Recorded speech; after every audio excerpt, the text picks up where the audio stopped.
Hello, everybody, and welcome to Ladies Get Your Prance On. I'm your host, Lisa Lamont, and each week I bring wonderful guests. And my guest today, her name is Maria Salomao-Schmidt, and I hope I said that correctly. Welcome, Maria. Hey, welcome. Thank you, Lisa. It's so nice to be on. This is awesome. Well, I am so excited to have you on because you have a book that is in the top 100 of the happiness books. Yes, finally full of yourself. So I just want to jump right in and let people know, first of all, let people know what you do for a living and what inspired you to write this book.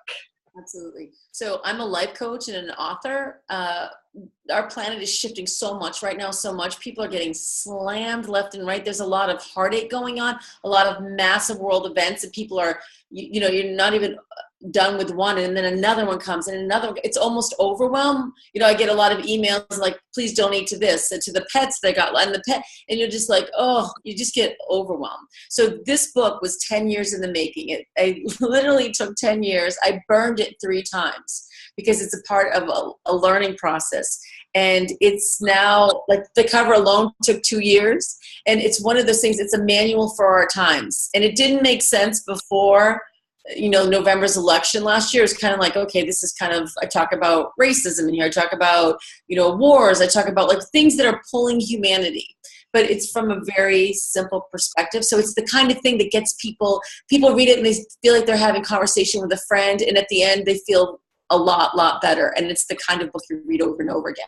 But my work comes from deep in my soul. This is what I was born to do. I want to put one of those signs that will help you finally find yourself for free. Like, hugs for free, something like that, like in a square somewhere, and just do that on the back of a cereal box or a cardboard. Like, there's so much work to be done right now. There's so much love in the world that just gets left on the table. And that's what I love to do. I love to take the stagnant and turn it in, I call them endpoints, and turn them into flow points. Yeah. And let the viewers know where we're doing the show from. Where are you located right now? Right now I'm in Lisbon, Portugal. I'm doing a bunch of talks here, workshops. I have clients here. I'll be going to a couple of other places in Europe and on the West Coast of the United States in the next few months. This is getting out and is percolating. A few years back, I was a guest on the Oprah Winfrey Show. And that was 20 years of having that dream. And I was on one of the very last shows. I was actually on 2 of her last shows that you could possibly be on. And that experience just opened me up. I had a daughter who passed away, Sophia, and she's an inspiration for me and the book. And that was the caveat for a lot of this happening. That's how I got on the Oprah Winfrey Show. And it's just time. It's like a listening to where you're at. I've also listened in my journey. I've also worked with Jack Canfield of Chicken Soup for the Soul. I got to edit a couple of those books, like pick the stories for those books. He actually mentions me in one of his books. So, like, there's all of this percolation that's happening. And one of the things I'm getting kind of a hit to tell your viewers is, if you're listening to this right now, there's a lot of times when you have all this talent and you're working on your talent and you're working on it, and it seems like it's not hitting the way you want. You're not making the money you want, or you're not hitting the success that you want, either the number of people or the viewers. And my advice to you is, keep on keeping on. Just one, like, this is, for most of us, we would do this for free anyways. And so just do it. The world needs us to be that flavor in the world, I want people to know too, and we talked before we started the show, and I said, are you open for me asking any questions? And I love, because this is how we have the conversation right now. And you, the tragedy of Sophia and everything like that, talking about that, but you're also dealing right now with a personal health situation. Right. Would you mind sharing that? I don't mind sharing that. 3 months ago, I got diagnosed with breast cancer, and it was like, full stop, like, what? I'm in general pretty healthy, and it was a shock, but I look at life as a gift. So everything in life, anything that happens to you is a gift and a curse, but you can only live one of those paradigms. So I choose to look at the gift of it. It doesn't mean I didn't scream and cry, and still do that occasionally when the I call them energetic fur balls start popping up. You're like, oh God. But once that passes, you say, okay, that's not the vibration I want to live and hang out in. What's the gift? What's the gift? What's the gift? What's the gift? And the gift for me is absolutely, who am I going to meet? What am I going to learn? How am I going to I've shifted my body in a massive way. I've met a bunch of people who are really doing amazing work who people don't know about. And since I have kind of like a loud, a platform, like I love to use my voice, strong fifth chakra. I love to use it, and I love to spread it, because I think everyone, I'm going to change the subject a little bit. We can come back, but I get so excited. I'm like, whoa! We have, a lot of people want to find their life's purpose. I think their life's purpose is the wrong avenue. There's so much pressure in that. It's like the one thing. And what if I don't get the right one? And what if I have three things?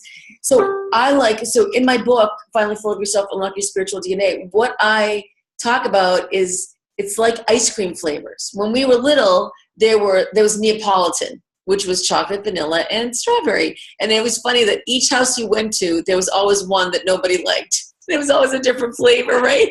Yep. But now it's not just 3 flavors. It's now mocha, mocha, mocha, loca, loca, loca, strawberry this and cherry that. And there's all of these different combinations and flavors. And that's the thing about that I ask people to do in their own life, is find out what your flavor is. What do you love? Like, do you like chocolate but not cherries? Do you like this but not that? Like, instead of ingredients, it's obviously activities or things that you love. Follow the bliss, follow your bliss. It is really about that. And a lot of people follow their should.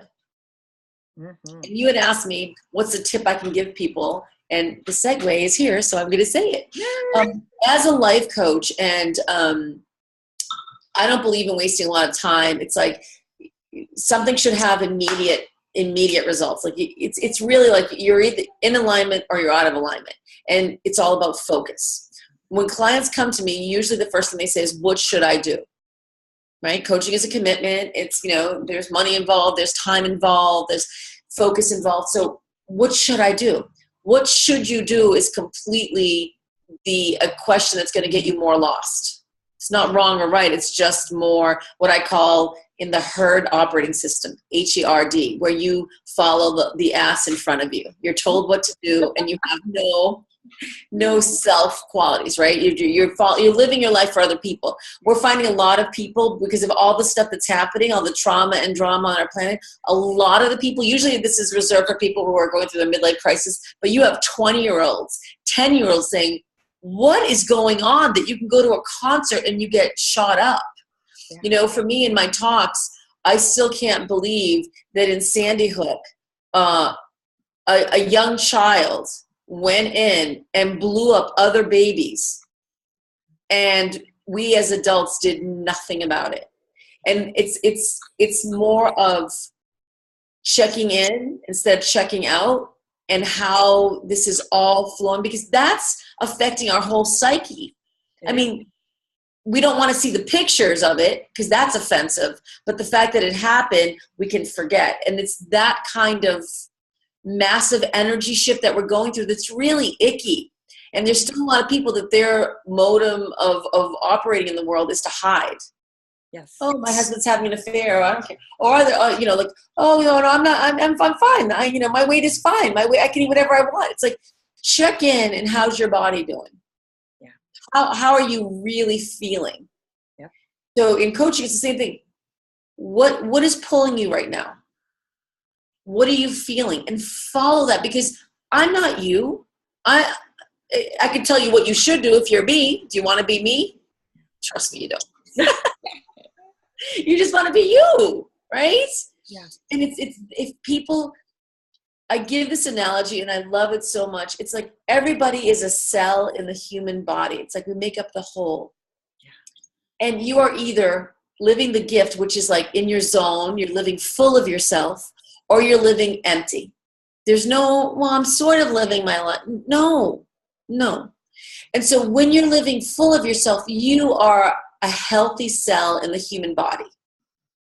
If you are living full of, empty of yourself, you are living a cancerous, toxic cell in the human body. And you know it because you feel it.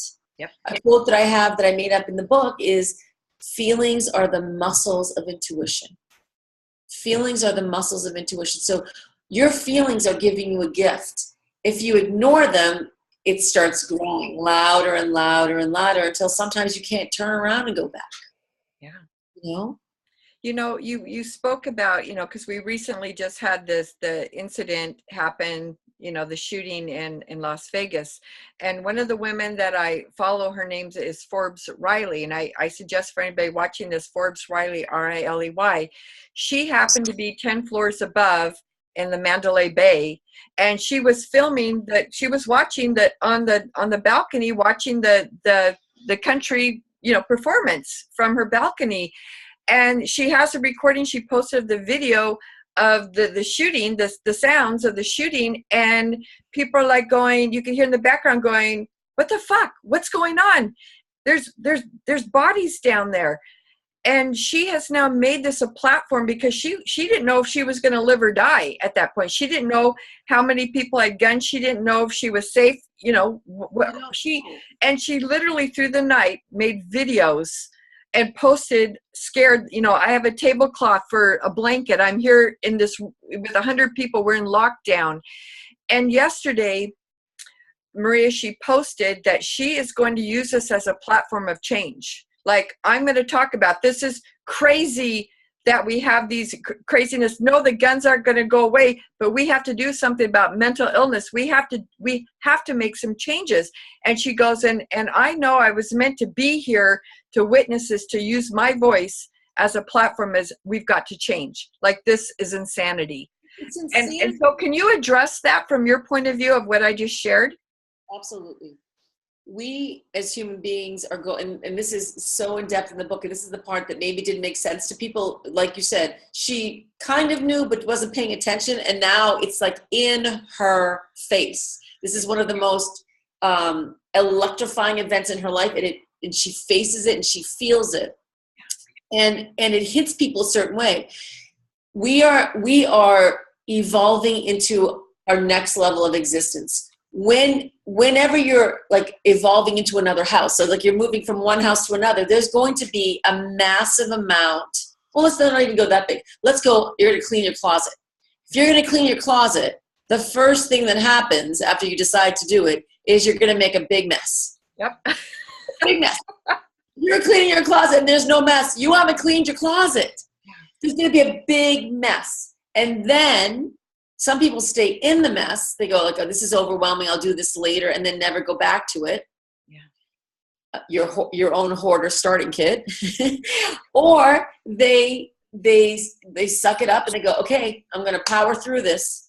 You know, that's the dark night of the soul. That's what people call the dark night of the soul, where you're on the hero's journey to cleaning your closet. You're on the hero's journey, and you're lost in the middle. It seems overwhelming, and then you get to the other side. We as a collective energy force, human beings, have been raping and pillaging this planet for a long time. We live as if there's no tomorrow. We live, you know, there's that American native saying that, and I'm going to not do it justice so much, but the idea is you tread lightly on Mother Earth because you're treading on the faces and on the energy of future generations. So we're people that kind of stewards that take care of the planet for the next generation, And we're not doing that right now. There's a group of us that are in general, but most of us live pretty mindlessly. We want to go somewhere, we drive, we want to, and you know, the little driving thing and stuff may not make a difference, but it's a whole overall. And now the cell phones, and how even, I'm a 50-year-old woman, and even, you know, if I don't have something, and I'm really pretty good about not having it with me a lot of times, but sometimes I'm like, oh, I'm kind of bored right now. you start getting into this loop of like, it controls you even, and it's subtle. It's really, really subtle. Yeah. But another quote in the book is, whatever controls your focus controls your life. Yeah. So right now our focus is on Las Vegas. I hope, because I used to work in public relations, and I can tell you right now, the people that are in power, that are making the money, large corporations, they are doing all they can to make this die down. They're doing all they can. They are mounting, I can guarantee you that they are mounting a campaign that's going to psychologically mess with us. Mm-hmm. So for example, they'll release icky pictures, and then they'll say, can you believe they released those? And then start this big storm about like guns aren't that bad, and blah, blah, blah, like the fear tactics, and they're going to try to take our focus. Yeah. And what I say to your viewers is, you choose whatever your focus is. You choose where your focus wants to be. Don't have it be someone else's choice, because then that's where, if someone has the focus of your car, right? That's the direction you're starting to start going. If someone has the focus of your attention, that's the direction your life's going to go in. Yeah. And we want to clear the deck. We want to clear this stuff. All of this gunk that's coming up, all of this sexism, overt race. I mean, as a mother who lost a child, I don't really give a rat's ass what your color is. These are black men. They're black babies that are getting killed by the police. And it's one of those things where it should not matter what color they are. That's a mother that lost a baby for nothing. It's so blatant racism. Like, we have to be PC. No, it's blatant racism. It's like these people are not trained, and I have friends that have black sons, and they're like, they live in fear. And this is, come on, that's jackass. Like, I want to talk about, the police officers, because I also know police officers who are very good police officers. So I'm going to kind of jump in and say that too. But yes, my father works in law enforcement, so yeah. I totally get it, But there is a God syndrome in the police department, and I was a grandmother that had a horrible interaction with a police officer, and he didn't know what the scenario of the story was, and he was already jumping to conclusions, and I'm trying to explain to him, and he said, if you talk, I'm going to haul you off to jail. Now, I am a white grandma. I was 50 years old at the time, and and so I'm just saying it isn't, so I can't imagine being black on top of that. I can't imagine. So the rules around police officers, they have to change, and body cams is one good way. So it's just like, if you don't have a problem with the way you're being a police officer, then you shouldn't have a problem wearing that body cam, because of the technology of cell phones, that's, people are finally being listened to. But I also want to state that the police officers put their lives on the line in Las Vegas. Like, it does not mean, yes, when people get into this conversation, yes, part of the problem is that we can't just say, yes, there's a problem. Yes. Right? So if for example, if a husband is cheating on a wife, he's a good guy in general. Like, he's great at paying his tax, and he's great at, he's always going on vacation, and he teaches. It's irrelevant, because the issue at hand is that.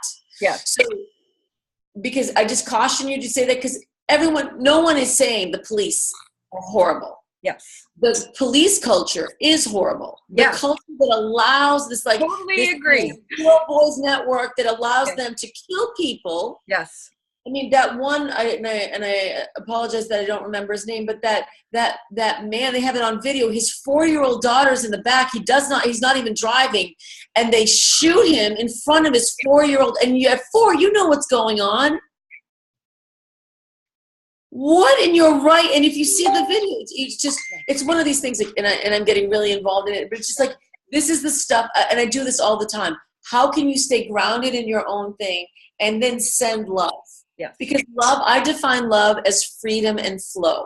Yes. Freedom and flow. And what people don't feel right now with the government, with everything that's going on, they don't feel freedom and flow. No, they feel a surge of fear. A surge of stagnation, a surge of wanting to insulate. Yes. And that's where we as a people are going to come, because in the past, when people have done that, in general, people have started wars. Yeah. So it'll be, if we, well, there are a ton of wars going on right now. But this is the time. I mean, it gave me I went to the Women's March in Boston, and it gave me, there were like, I think almost 200,000 women and men there. It was like crazy. Yeah. And the overall feeling all over the world, because there were demonstrations everywhere, Yes. was love. Yes. It was so juicy and so beautiful. So how I define love is freedom and flow. And there were police officers there, and everyone was saying, thank you for your service. Yes. Thank you for your kindness. Thank you for putting your life on the line. There was this just gratitude flowing everywhere. Yes. And it was beautiful. We could have done anything. So where did these people go? Where does that energy go? Does it dissipate because now our focus is on the news or on this? And it's like, how this, so to your viewers, so if we can bring it back a little bit, to your viewers and your listeners, like, what does that matter to me? How does that matter to me? Because we energetically are connected to this energy. Yep. Energetically connected to the energy. So our mood, even if you don't watch the news, it affects our society in general is based on Yep. What's wrong with you? What I'm to this, I'm to that. Like, I have recently really gotten into my wrinkles. I am digging my wrinkles. I am digging this. Yeah. Like, I am just like, you know what? I want to have an interesting face. Yeah. I don't want to be like. Well, and we earn those wrinkles. That's wisdom. I've got wisdom all over my body, and life's experiences that are showing up. But I want to get back to the police thing too, because I don't want to poo-poo it, because that is a big topic, and the gun rights. And so what I want to say to the people is that we can sit and we can talk about it, but I'm encouraging everybody to educate yourselves and take action steps. So if you want the gun laws to change, and write to your legislators, don't just sit there and post it on Facebook. It will do no good. Like, you have to be willing, like you did. You marched. You said, I'm going to go and I'm going to march. We have to, I believe that our country is waking up, whether you're against our president or for the president, because we have viewers on both sides. And I say to you that whether you voted for President Trump or not, he has awakened women, especially. This show is primarily women, and it has awakened us to come forward and to use our voices and to speak up when something is wrong and we don't agree with it. Like, what are we going to do as a mother, as a grandmother, as a sister, as a friend, as you and I? What can we do with our voices to come together and be able to listen and have this conversation? Absolutely. And this is also, he's doing a major cleaning of the closets. He is bringing up stuff, and like, in your face. It's like everything, again, this is a scenario of, it's a gift and a curse. Yeah. It's not what's happening, it's how you react to it. I myself today, even though I'm in Portugal right now, I called my representative because the NRA is trying to pass a silencer. I know, that's crazy. I'm saying, I'm going to record a silencer. Wow. AR silencers are crazy. Nothing wrong. I don't understand this massive buildup. I don't understand why semi-automatic, because you want to go to a shooting range. Sorry, buddy. I may want to drive my car 100 miles an hour. I can't. Yeah. There's certain things as a law that we can't. And so, and it's for public safety. And other countries have done it. Like, I travel a lot internationally, and when you ask people, what do you think about, they think that Americans are literally insane. Like, how can you have this much carnage of babies, like of children, and you still fight for the gun law, you still pass gun laws left and right? It's like, it makes no sense. And what the Constitution asked for, right, was, or what they wrote in the Constitution, what your Second Amendment rights are about muskets. It's not about semi-automatic. And they have a $20 clip, I think, that makes it an automatic. Like, it takes out the semi. Like, why do we need clips that can go? I mean, I forget the amount of bullets that he shot, but it was thousands of bullets. Like, it's going to happen again. He wounded in 6 minutes. He wounded and killed over 550 people in 6 minutes. 6 minutes, he wounded and killed over 550 people. And how the NRA, and I'm coming out there, I am for gun rights. I believe in gun safety. Yeah. I believe in gun rights. Yeah. But where is the common sense? Like, where they don't want background checks, they don't want mental health checks, and they're like, that, well, you're going to get a bomb, or they're going to run a car through. Okay, that doesn't stop common sense gun rules. Like, people should be able to own a gun. Yes. No, and I don't think most people, I think most people say no guns when they see this kind of, you know, excessive stuff. Mm-hmm.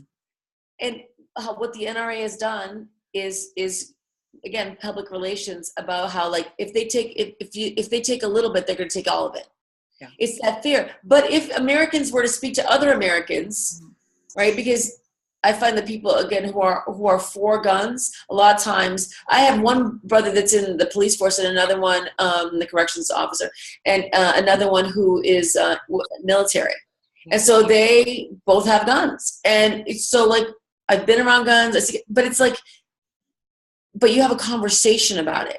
And you never give, you know, why not background checks? Why is that bad? That doesn't, why can't you just get a gun? And those kinds of things. We have to get a license to drive a car. So a car is a weapon. So you can't just go and get a driver's license. You've got to study. You've got to take the test. You've got to pass the test. Why is that the same thing doesn't apply for a gun? I can't believe we're getting off on all these. But that's why I wanted you on the show, because you were willing to talk about real stuff. You know what? Because this is affecting real lives. And, you know, I don't know anyone who died that I know of, but, like, as a mother who lost a child, that's such a stupid way to lose your child. Your child was, and I don't care if your child's 50 or 80, like, you know, that's someone's kid, right? Or someone's grandfather, grandmother, or aunt, but to sit there listening to music and get shot, what a horrific way, what a senseless way to go. Yeah. And if your reaction is, oh my God, they're going to take away the guns now, because gun stocks went up. Right? Yeah. When it's like, if your reaction is fear, then I would say it's not a gun issue anymore. It's a life issue. Yep. If your reaction to this event is, they're going to take my stuff away, then your focus is on fear, and that's going to reverberate to the rest of your life. Right? So when, as a life coach and helping people, what do you say to people who get really locked up on this? Like, they're so locked in fear. Do you encourage them to, what can they act on, and then let the rest go? So there's both sides of it. There are the people that tend to come to me, people who are for gun rights tend well, not gun rights, but just, like, who are really, really, really closed about it's, you know, it's only this way. On either side, they're not going to listen. They're not they're at an end point. Yep. It's stagnant. They're not in a flow point. A flow point is where you're, like, open to compromise. You're open to listening and shifting, because in that way you're exploring, you're playing with the information. In the other way, like, you're in fear mode, you're in lockdown, and you don't want anyone to take anything from you, right? And so it's simply that. And as a life coach, that happens with, you can just, it doesn't have to be guns. It could be marriage, it could be your job, it could be money, it could be your health, it could be, you fill it in with any subject, and we could have this kind of, like, high energy conversation about, you know, anything. Yeah. It's just to somebody that's important. I mean, the fact of what they're doing to food and doing so many genetically modified foods, that's troubling. It is. As someone who is dealing with my health, and I have to really pay attention to organic food and where it's grown and how that matters. And it's just, you know, there are certain foods like corn, which is in almost everything, yep. is 90% of it is genetically modified. And that's frightening. Yeah. Because, you know, if you're going to do that, at least label it as that. Don't just sell, you know, corn and then, oh, by the way. So it's like you buy food, it has to be, you have to check and pay more if it's not poisoned. I know. Is that crazy or what? I'm telling that it's insane. It's insane. This is the part where we just have to say, okay, whoa, whoa, whoa. So in my book, I talk about how 50% of the world, in the last 40 years, 50% of the world's animals have been killed off. 50% globally. Wow. And you know, this is just going faster and faster and faster. And you could just see like the fracking, all of these things that we're sucking Mother Earth dry as if she's endless.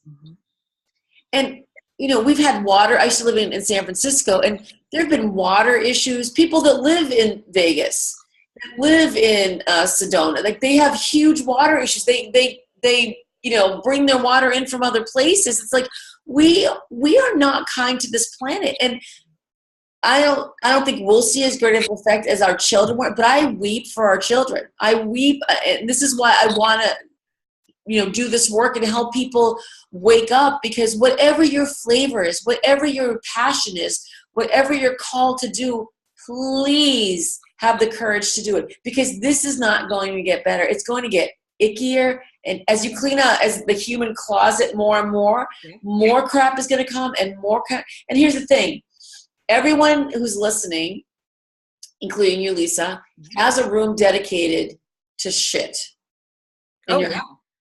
Everyone does, at least one room, sometimes more. And like, if you didn't have that one room dedicated to shit, it would be all over the place. People would kick, you know, buckets. So it's like, if you don't, you need the shit, because if you don't have shit, then you're in bigger trouble than if you do have it. But if you have shit, it's a huge mess. So having a place for the shit that then turns it into fertilizer is what we need on this planet. Right now, we're just piling up the shit, and we don't have a proper bathroom, a proper process for a lot of the stuff. Right? For talking about going back to the gun thing, let's talk about it without the fear that someone's going to take away your guns. No one's going to take away your guns. So what is a rational conversation that we can have so that our children are safe? Well, that's mental illness and that. Yeah, it could be part of that. But it's also anyone.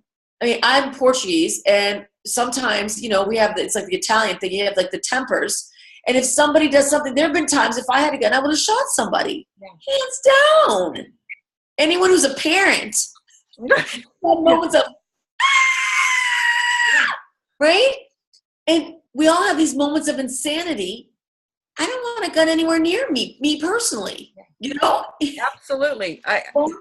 Lock and load it somewhere else. And me personally, I love shooting guns. I love it. Well, you have to wonder how many suicides by gun, if they didn't have a gun, it wouldn't have happened, because they were at that moment of depression and weren't feeling right. You know, yeah, they could hang themselves, but once again, that's another step that maybe some didn't take because of that. So I want you to talk about your tagline on your book.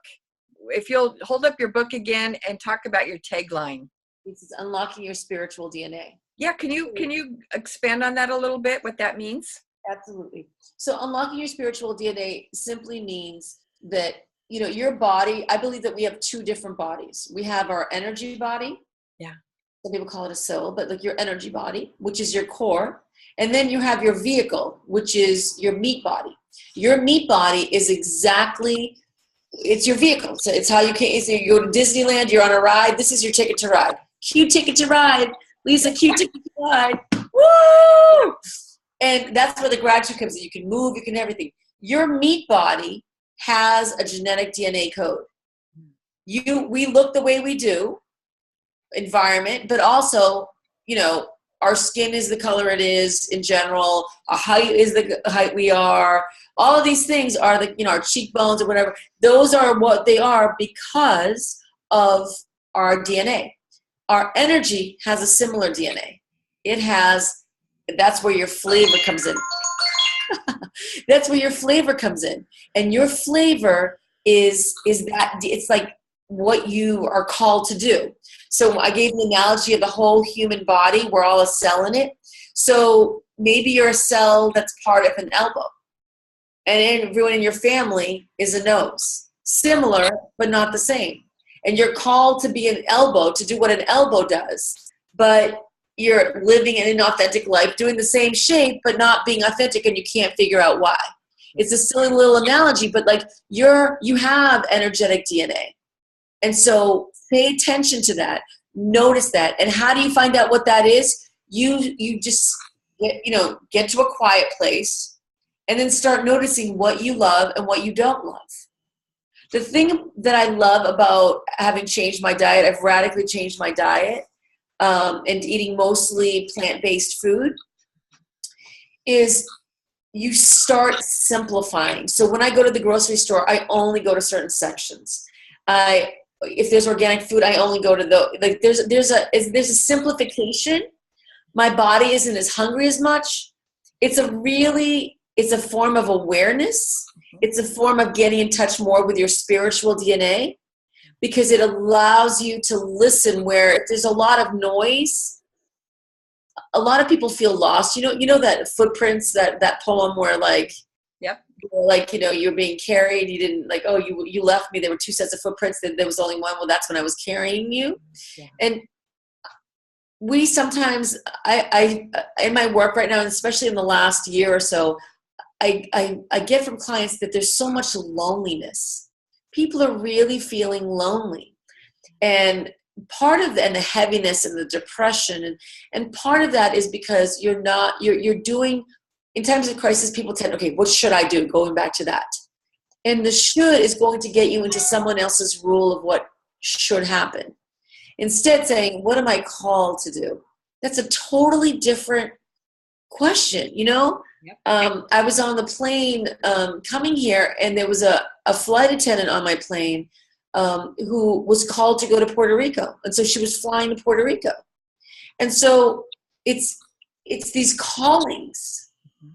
You ever look at two people together and you're like, how did those people get together? They look like nothing compatible. But out of all the people on this planet, so I have a daughter who was adopted. She was adopted to the Department of Social Services.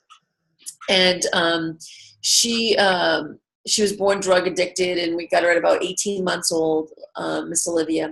And people say, do you tell her about the adoption? Does she know? I'm like, how can you not?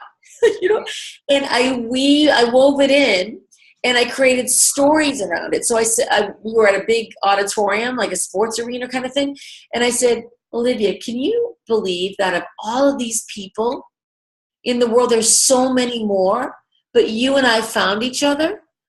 How amazing is that we found each other?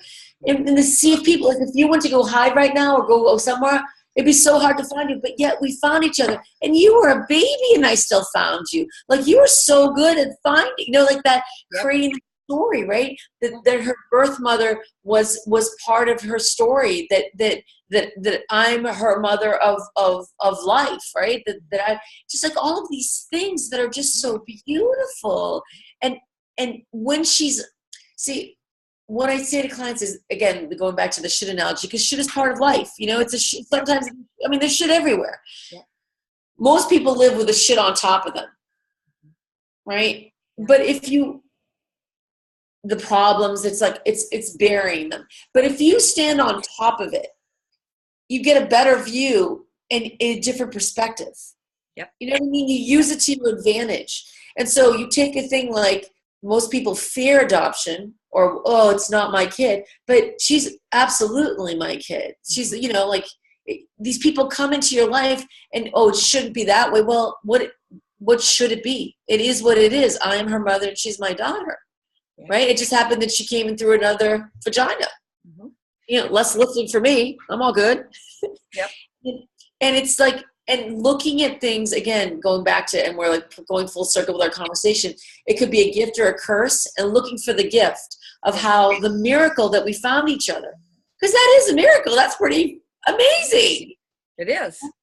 Just to be honest and open and asking, like, what is your question? So when people feel open and free to answer, that's a flow point. Yeah. That continues more flow. So have you seen the TV show This Is Us?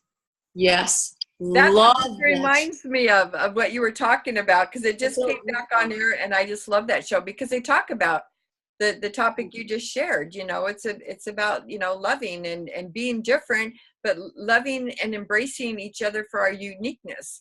And so even though somebody may be pro, and there could be NRA people that support it, and I'm not saying that I don't. I'm just saying that we have to be willing to talk about it, and we're entitled to our own opinions. Like I'm, people can support and love and do what they want, but we have to be willing and be open to listen to other people. How can people find you? How can people find you? Let me just, what you just said. Okay, yes. People have to be open. They don't have to be open, except when you're not open, you're going to get massive feedback in the form of a very painful life. Life is not meant to be painful. It's not. There's pain in life, but the sacrifice, the suffering is optional. Suffering is feedback. Yes. And if you're suffering, that's feedback that you're not being true to you. Yes. It's a good restart. So how people can get a hold of me? Yeah. I am on Facebook. I have 2 really fun groups. They're free to join. One is Fans of Finally Full of Yourself, and the other one is Coach Me Maria. There's 2 of those. There's one that's only about 1,000 people, and there's one that's like almost 5,000 people. So either one is fine. But those are really fun ways that you can get like some really good energy hits. You can ask questions. It's people from all over the world with different. This is not about cookie cutting. Again, everyone needs to be their own unique flavor. If everyone tries to be apricots or everyone tries to be elbows, it's like it doesn't work. For your body to work, you have to have all these different cells and different things. It's being you. No one is trying to take something from you, except usually the person for themselves is taking themselves out of the game. So, and you can get this on Amazon, local bookstores.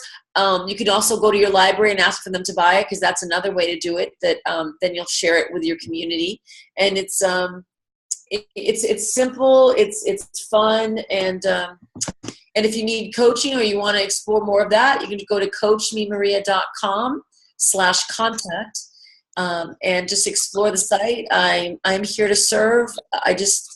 Lisa, I thank you from the bottom of my heart, because I get weepy just thinking about the love, and you are so about the love, and what you put out there is so powerful and so necessary to the people on this planet right now, and to the future generations.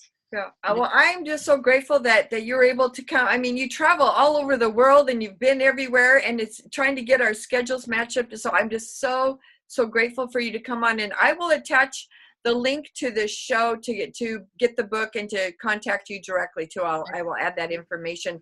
So I just want to thank you for being what time is it there?